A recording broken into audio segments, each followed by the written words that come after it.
Jumpa lagi di channel K3, Koki Keluarga Kita. Tempatnya berbagi resep standar, berbagi tips, dan berbagi keterampilan praktis. Sekarang memasak jadi lebih mudah karena sudah ada lebih dari 250 resep standar di channel ini. Mau bikin apa hari ini? Tinggal cari resepnya, lalu ikuti langkah-langkahnya. Dengan resep standar, maka siapa saja bisa membuat masakan sehari-hari, camilan, makanan tradisional, ataupun minuman yang segar. Untuk hasil terbaik, jangan lupa selalu gunakan seperangkat alat ukur kita, yaitu timbangan, sendok ukur, dan gelas ukur. Kali ini, saya ingin membagikan resep standar cara membuat camilan yang rasanya gurih dari misoa.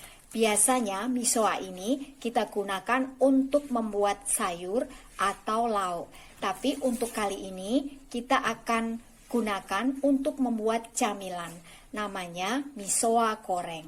Ini rasanya gurih dan teksturnya empuk. Bagaimana cara membuatnya? Simak tutorialnya. Bahannya 400 gram misoa. Saya menggunakan merek ini ya, bisa juga menggunakan merek lain.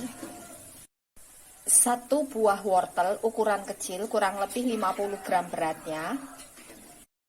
50 gram daging ayam. Kalau misalkan kita tidak menggunakan daging ayam juga tidak masalah ya. 25 gram tepung terigu protein sedang. Saya menggunakan merek ini ya, bisa juga menggunakan merek lain. 750 ml air, 1/4 sendok teh garam halus. Ini saya menggunakan garam halus biasa ya. Kalau misalkan kita menggunakan garam halus yang kering seperti merek Revina, maka kurangi ukurannya supaya tidak asin. Gunakan sendok ukur seperti ini supaya nanti bisa pas ukurannya.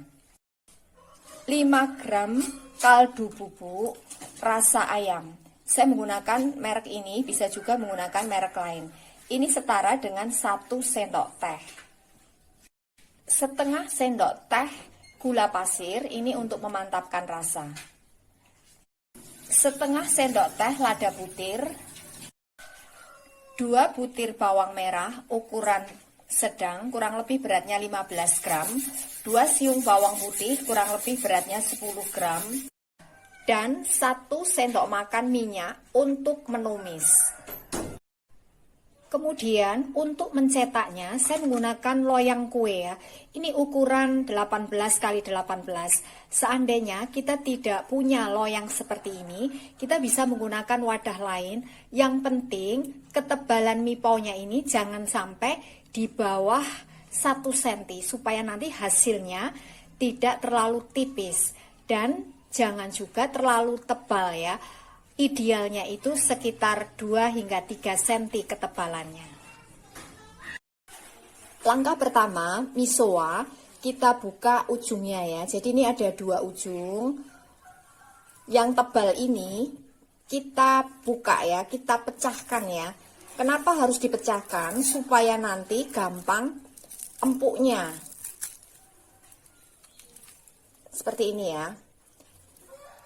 Jadi ujung tebal yang kita buka.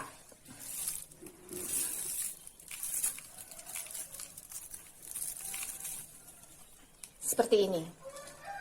Lakukan hal yang sama sampai semuanya selesai. Jadi ujung yang tebal ini yang harus kita pecahkan ya, supaya cepat empuk nanti. Kemudian bersihkan daging ayam, wortel, bawang merah, bawang putih, dan lada butirnya ya. Setelah kita bersihkan dan kita cuci sampai bersih, wortel ini kita parut kasar ya. Saya menggunakan parutan keju seperti ini. Kalau misalkan kita tidak punya, kita bisa iris wortel ini kecil-kecil ya, irisan brunoa, 1 mili kali 1 mili. Daging ayam ini juga kita iris tipis-tipis kecil-kecil. Jangan terlalu besar supaya nanti saat diiris tidak ambrol atau rusak. Bumbu, bawang merah, bawang putih, dan lada butir ini kita haluskan sampai betul-betul halus. Ini bumbunya sudah halus ya, siap kita tumis. Langkah berikutnya, tumis bumbu yang sudah kita haluskan tadi sampai layu, sampai harum baunya. Kemudian masukkan daging ayamnya ya. Ini kita aduk sampai berubah warna ya, seperti ini. Lalu masukkan airnya.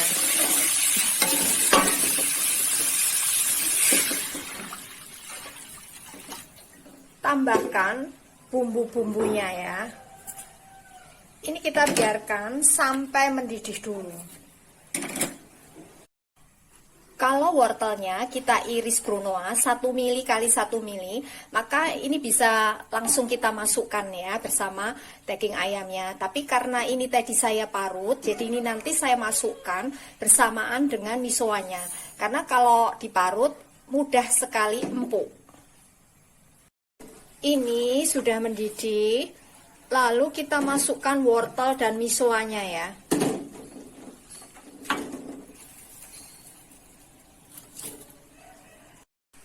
Aduk sampai airnya hampir habis ya. Gunakan api cenderung sedang supaya enggak berkerak bawahnya.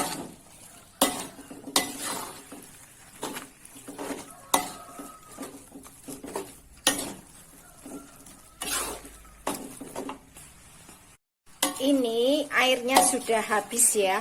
Lalu kita masukkan tepung terigunya. Memasukkannya jangan dituang di satu tempat ya, tapi ini kita sebar biar cepat ratanya. Lalu kita aduk-aduk sampai rata. Ini sudah tercampur rata ya. Lalu cepat-cepat kita cetak. Setelah dituang di cetakannya ya, langsung kita ratakan ya dengan menggunakan solet seperti ini. Jadi ini memang kita harus gerak cepat, karena kalau adonannya ini sudah agak suam, apalagi dingin, susah untuk kita ratakan. Ini sudah rata, lalu kita biarkan sampai betul-betul dingin, baru nanti kita potong-potong dan kita goreng. Setelah dingin, lalu kita keluarkan dari cetakannya ya. Kemudian kita potong-potong sesuai dengan selera kita. Ini saya potong jadi 3 bagian dulu. Kemudian masing-masing bagian ini saya bagi jadi 8 atau 9 ya. Terserah kita masing-masing ya. Ini hasilnya yang sudah dipotong-potong ya. Jadi satu loyang bisa jadi 27 iris. Siap untuk kita goreng.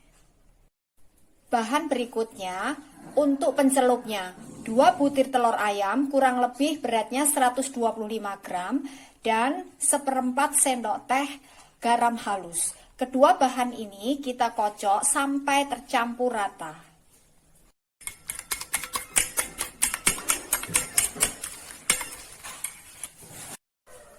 Kita celupkan ke dalam adonan telur ya. Kita masukkan ke dalam minyak yang sudah kita panaskan. Gunakan api cenderung sedang supaya tidak gampang gosong. Ini kita biarkan sampai bawahnya coklat, baru nanti kita balik ya. Kalau bisa kita menggorengnya sekali balik saja supaya tidak menyerap minyak. Ini sepertinya bawahnya sudah coklat ya. Lalu ini kita balik. Biarkan sampai coklat bawahnya. Baru nanti kita angkat ya.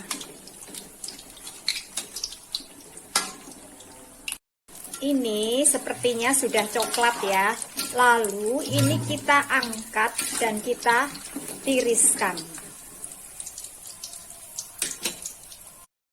Lakukan hal yang sama untuk mie po yang belum kita goreng ya. Nah, ini hasilnya yang sudah kita goreng ya. Ini rasanya gurih dan empuk ya. Sangat cocok dimakan dengan cabai rawit. Untuk hasil terbaik, maka kuncinya yang pertama, misoa kita pecahkan bagian ujung yang tebal ini ya sebelum kita masak ya. Karena kalau tidak kita pecahkan dulu, maka ini akan susah untuk matang. Yang kedua, tepung terigu kita masukkan, jangan di satu tempat, tapi ini kita sebar ya, supaya cepat ratanya. Yang ketiga, harus cepat-cepat dicetak, supaya mudah diratakan. Ini adalah resep standar. Jadi, kalau kita ingin membuat dalam jumlah banyak, maka tinggal kalikan bahan-bahan yang ada di resep ini. Dengan resep standar, maka siapa saja bisa membuat mie pao yang rasanya gurih dan teksturnya empuk. Terima kasih telah menonton video ini.